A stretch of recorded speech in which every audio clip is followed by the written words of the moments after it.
कुछ दिन पहले अमेरिका में गैस, फूड और दूसरे ज़रूरी सामान के रेट काफ़ी तेज़ी से बढ़े। वहाँ पर ये इन्फ्लेशन 40 साल में पहली बार देखने को मिला।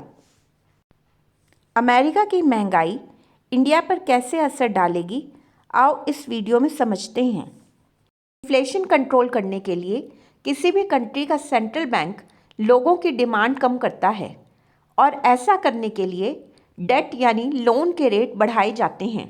कुछ ऐसा ही अमेरिका के फेडरल रिजर्व ने किया।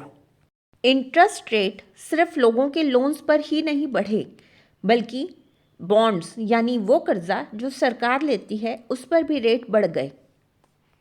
तो बढ़ा हुआ इंटरेस्ट रेट मतलब बॉन्ड्स पर इन्वेस्टर्स को ज़्यादा रिटर्न पाने के लिए ग्लोबल इन्वेस्टर्स अमेरिकन बॉन्ड्स में ज़्यादा इन्वेस्ट करेंगे और इस कारण डॉलर की डिमांड भी ज़्यादा बढ़ेगी। इंक्रीज डिमांड के कारण डॉलर की वैल्यू भी बढ़ेगी। डॉलर इंडेक्स 6 देशों की करेंसी के अगेंस्ट डॉलर की स्ट्रेंथ शो करता है। फेडरल रिजर्व के इंटरेस्ट रेट बढ़ाने के साथ ही डॉलर इंडेक्स 2 साल में पहली बार 101 मार्क तक पहुंच गया। डॉलर की मजबूती और अमेरिकन बॉन्ड्स पर बढ़े हुए इंटरेस्ट रेट इंडियन इकोनॉमी पर क्या असर डालते हैं, आइए समझते हैं। स्ट्रॉन्ग डॉलर इंडेक्स होने के कारण इंडियन रुपये की वैल्यू डेप्रिशिएट होगी। कमज़ोर रुपया होने के कारण फॉरेन पोर्टफोलियो इन्वेस्टर्स की इंडियन बॉन्ड्स और इक्विटी से होने वाली रिटर्न्स भी कम हो जाएंगी। इसी बात को ध्यान में रखते हुए फॉरेन पोर्टफोलियो इन्वेस्टर्स ने वेडनेसडे को लगभग 3009.26 करोड़ रुपए के शेयर्स कैपिटल मार्केट में बेच दिए। जब फॉरेन इन्वेस्टर्स अपने डिपॉजिट्स विड्रॉ करते हैं तो फॉरेन करेंसी की कमी पड़ जाती है। इस कारण लोकल करेंसी की वैल्यू कम हो जाती है और इंपोर्ट्स महंगे हो जाते हैं।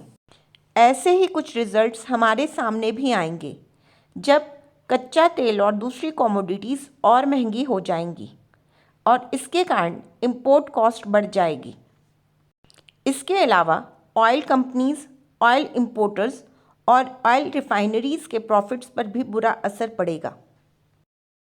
जब किसी देश में फॉरेन करेंसी की सप्लाई कम हो तो लोकल करेंसी की वैल्यू कम हो जाती है। और देशों के सेंट्रल बैंक्स की तरह हमारा आरबीआई भी अपने फॉरेन एक्सचेंज रिजर्व से डिमांड के हिसाब से डॉलर्स बेचता है ताकि डॉलर के प्राइस ना बढ़ें और इंडियन रुपये की वैल्यू कम होने से रोकी जा सके। रशिया यूक्रेन वॉर के चलते हमारी करेंसी डॉलर के अगेंस्ट 2.5% अप्रिशिएट हुई है और हमारे फॉरेक्स भी काफ़ी नीचे चले गए हैं।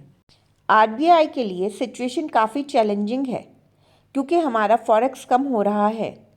कारण है फॉरेन इन्वेस्टर्स का डिपॉजिट विड्रॉ करना और आयरनी ये कि फॉरेक्स कम होने के कारण हम इन्वेस्टर्स को उनकी इन्वेस्टमेंट की सेफ्टी एश्योर नहीं कर पा रहे हैं।